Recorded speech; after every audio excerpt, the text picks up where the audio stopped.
Hi boys and girls, this week we're going to do more adding tens and ones. So this first one's pretty simple, 13 plus 3.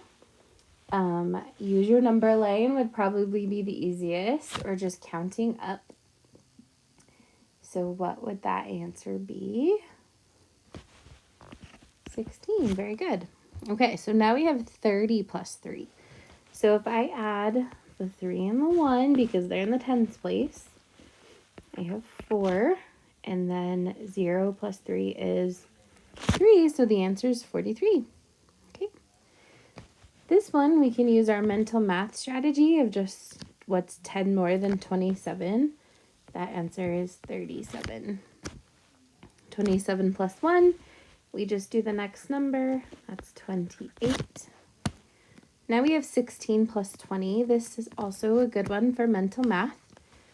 So if I am doing unfriendly tens and I start on 16, count up 20. So 26, 36. Okay.